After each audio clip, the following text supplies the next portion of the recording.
At about 16:50 hours, so 10 minutes of 5,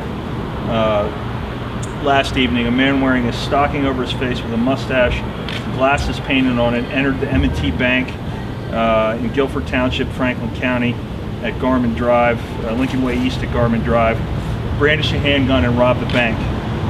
He then fled the scene. A trooper observed the fleeing vehicle on Route 997, began to follow it. The actor entered Route 81 and traveled northbound.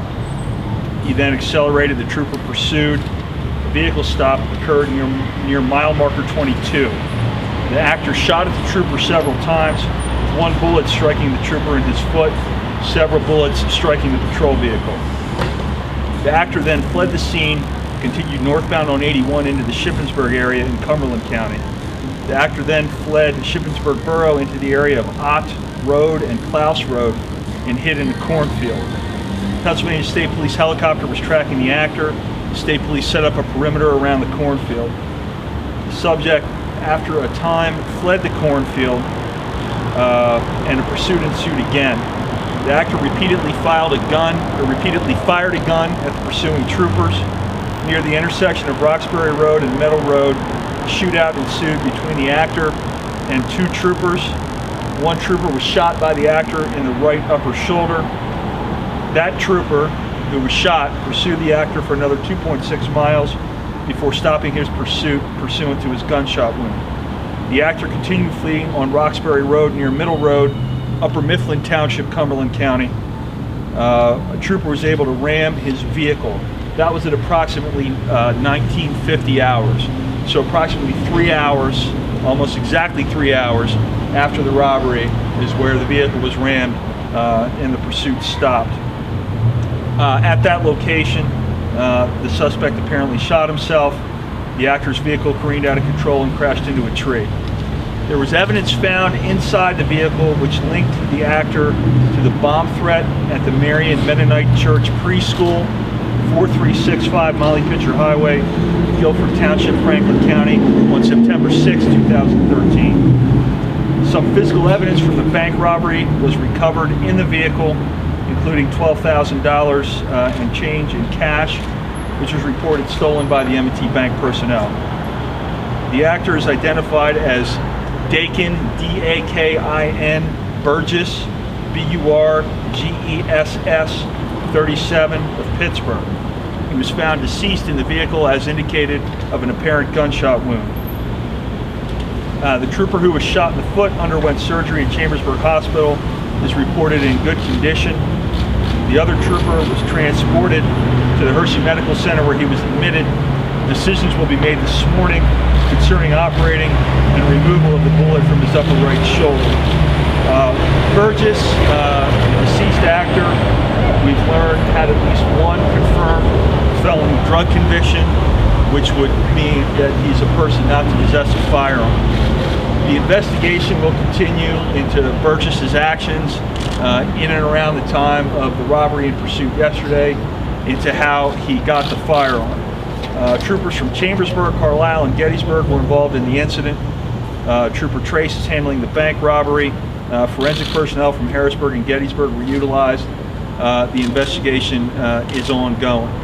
I'll say that from my observation, when I was able to make it to the scene last night, the complicated nature of the scene, the multiple areas where the police were engaged by this actor, last night's pursuit and ultimate apprehension of this suspect is an absolute clinic in police work.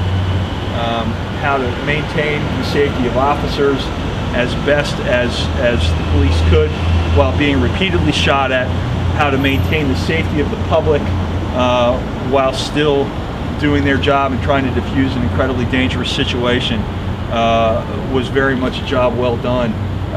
And we are incredibly well served in central Pennsylvania by these commanders who are behind me and by the troopers who are out there.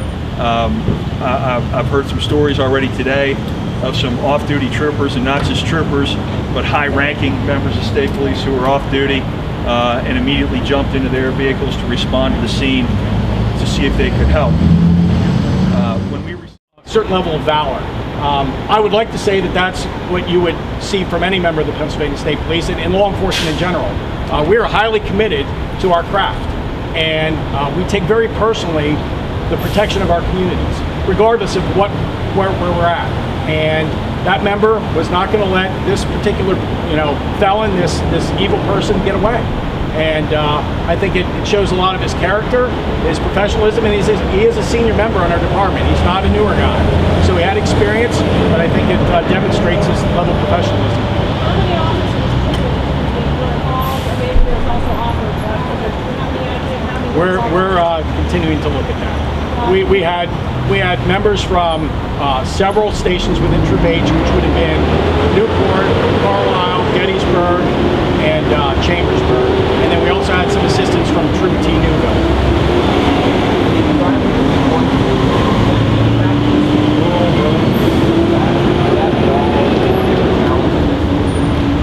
Going to the roads, that is a challenge, obviously. We can't just pursue at 1,000 miles an hour and do everything to get the person. We have to be cognizant of the safety of other motorists, the general public, people living in nearby. So that is something that obviously has to be taken into consideration. As far as the cornfield, he tried to take advantage of natural surroundings, drove into the cornfield, and then actually actively camouflaged his vehicle. And that hindered our air assets for a while. But then we were able to relocate him, initiate contact, and as soon as he realized that he was discovered is when he decided to flee. At some point during this, he actually took the time to change his clothing. There was the original description that went out. He was seen obviously wearing those, and then when this event ended, he was wearing different clothing. You know how many officers fired? Said we had the criminal investigation, and then our Bureau of Integrity and Professional Standards, Internal Affairs, is going to look at that other side.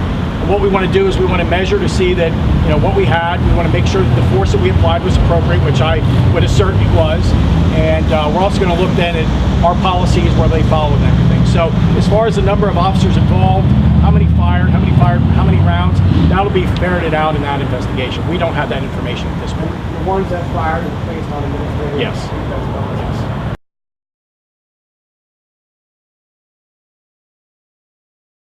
Talk to us about how this ended.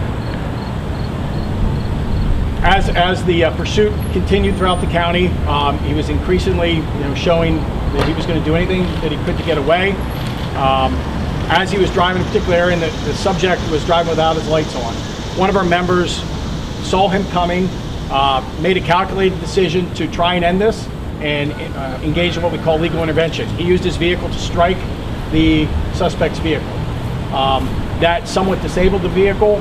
The suspect continued to drive for a period of time, ended up having a secondary crash, and then somewhere in there is when he took his own life.